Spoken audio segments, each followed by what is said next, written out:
Arestado ang PhilAm manager ng isang club kaugnay sa pagbebenta umano ng iligal na droga.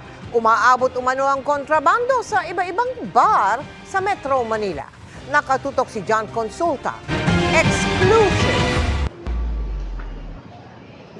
Nang makapwesto na sa labas ng hotel room at nakakuha na ng tiyempo, sumalakay na ang mga tauhan ng NCRPO. Agad pinusasan ang 47 anyos na high-profile target na PhilAm na may warrant of arrest kaugnay sa pagbebenta ng iligal na droga. Kilo-kilong high-grade shabu at pinaniniwala ang kush o high-grade marijuana na naka-vacuum sealed na plastic ang tumambad sa mga pulis sa kanyang hotel room. At age 24, he was arrested in the US for committing robbery. Nung na-release siya noong 2010, he was immediately deported here in the Philippines. After 3 years or several years, naging manager siya ng club. But then, siguro may pangarap or gusto niyang kumita ng mas malaking pera. In 2021, he was arrested by PIDEA for selling illegal drugs, particularly ecstasy. Nag-ugat ang operasyon sa pagsuko ng may 82 milyong pisong halaga ng shabu sa NCRPO ng isang lalaki matapos magduda sa package na pinapadeliver sa kanya.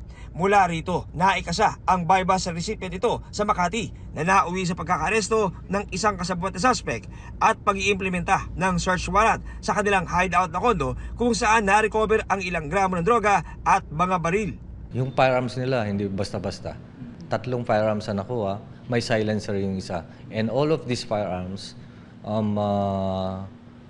bear the PACE serial number. Alam na natin to avoid detection. Nanggagaling daw sa ibang bansa ang drogang ipinapakalat ng grupo sa mga bar at kliyente rito sa Metro Manila habang palipat-lipat ng tinitirhang hotel para makaiwas sa huli. Sa kabuuan, aabot sa 171 million pesos ang halaga ng shabu na nakumpiska sa 3 magkakarugtong na operasyon. Sabi po kasi ng NCRPO na kayo daw po sir ay sangkot sa pagbebenta po ng ganitong karaming droga, kilo-kilo.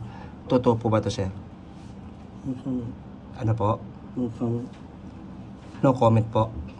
Para sa GMA Integrated News, John Consulta, nakatutok 24 oras.